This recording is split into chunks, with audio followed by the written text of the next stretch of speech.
Welcome to Guide Guru. We hope this video helps.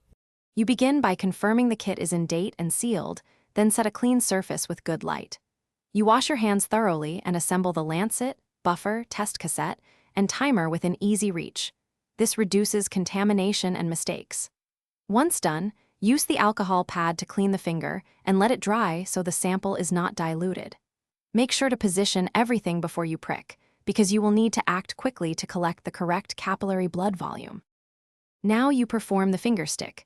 Prick the side of your fingertip, wipe away the first drop, and gently massage to form a second drop. This improves sample quality. Next, use the supplied capillary tube or pipette to take the correct volume. Follow the kit's micro-L instruction, then deposit the blood into the cassette sample well.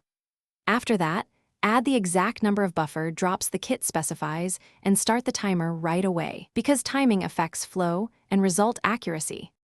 Finish by reading the cassette at the specific time window the kit requires. You interpret a valid control line plus any test line as instructed. Control only is negative, control plus test is reactive. If the control line does not appear or the strip looks smeared, the test is invalid. Do not trust that result. Immediately repeat with a new kit and fresh sample.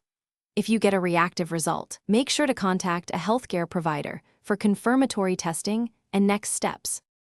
Thanks for watching. Consider subscribing if we helped you today.